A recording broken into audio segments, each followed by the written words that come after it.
Bonjour à tous, on se retrouve pour rappeler un petit peu comment on fait pour aller télécharger un document en PDF sur Pronote, comment on l'enregistre après l'avoir modifié pour pouvoir le redéposer ensuite sur Pronote. Donc nous voici sur le site de démonstration de Pronote. Alors pour récupérer un document, plusieurs possibilités.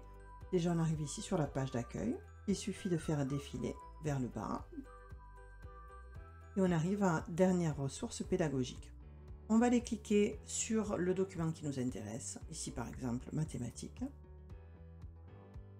Le document s'ouvre. Pour aller l'enregistrer, il faut appuyer sur la petite flèche qui va vers le bas, en haut à droite, qui nous propose de télécharger. Donc on clique dessus. Ça nous propose un endroit, un dossier pour l'enregistrer, qu'on peut toujours modifier, on peut aller chercher pour l'enregistrer ailleurs. On clique sur enregistrer et on se souvient bien de là où on l'a enregistré, ce serait mieux.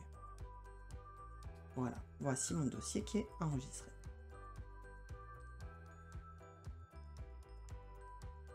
Une autre possibilité, une fois qu'on est sur le site, c'est d'aller chercher dans Cahier de texte, dans le contenu et ressources. Par exemple, si je veux aller chercher en anglais un document, je vais ici sur Ressources pédagogiques, Autres documents, et je vais aller télécharger mon document et je procède de la même manière. Je vais aller télécharger ici le document. Voilà, donc maintenant j'ai ouvert mon document. Il est bien enregistré, il n'y a pas de souci. Et ici on me demande de répondre ou de compléter avec des zones de texte, c'est-à-dire en écrivant. Pour écrire, logiquement, je vais aller chercher ici le stylo plume. Donc je clique sur le stylo plume. On me propose plusieurs choses. Moi, ce qui m'intéresse, ça va être ici de créer une zone de texte. Donc si jamais ça n'est pas mis par défaut, je vais aller cliquer sur le AB ici. Et ça me permet tout simplement, en faisant un clic gauche à l'endroit souhaité, de créer une zone de texte.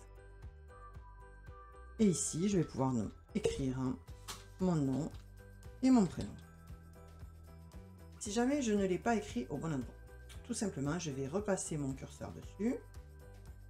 Quand il se transforme en petite croix avec des flèches, je vais pouvoir maintenir le clic gauche pendant que je le déplace là où je souhaite le poser.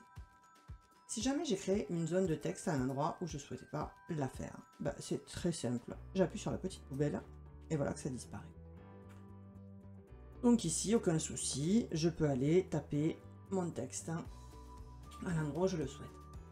Après, on me demande aussi autre chose. Si jamais on me demande de cocher, je peux aller sélectionner la croix et déposer la croix où je veux, ou la coche, et je dépose la coche où je le souhaite. Même chose pour entourer, ou faire des traits, ou faire des points, et même choisir la coupe.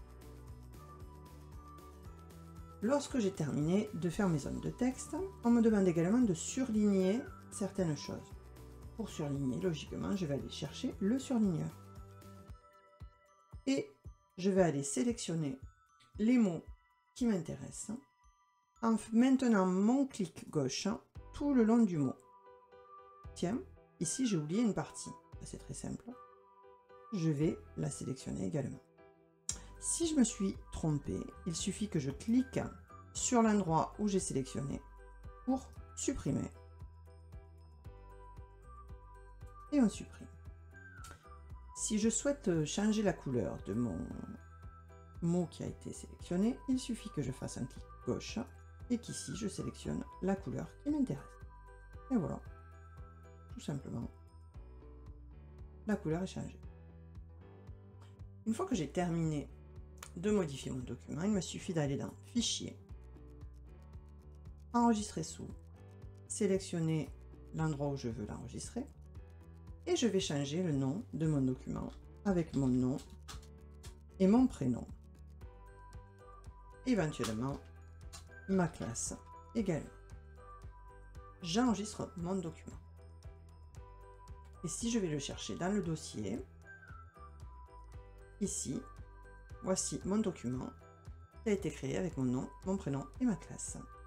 Lorsque je suis prête à déposer ma copie, c'est très simple, je reviens sur Pronote et je vais aller cliquer à l'endroit où je dois la déposer, sur déposer ma copie, ce qui paraît logique.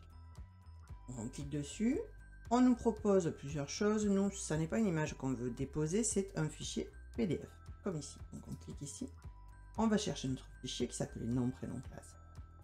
On le sélectionne, on clique 2 fois dessus, et on patiente pendant l'envoi. Bon, ici ça ne va pas marcher, étant donné que c'est un site de démonstration et que je ne peux pas déposer des fichiers sur un site de démonstration. Quoi qu'il en soit, je vous mettrai également en lien les différents tutoriels proposés par Pronote directement pour déposer depuis un téléphone et déposer depuis le site pour que ce soit plus clair pour tout le monde.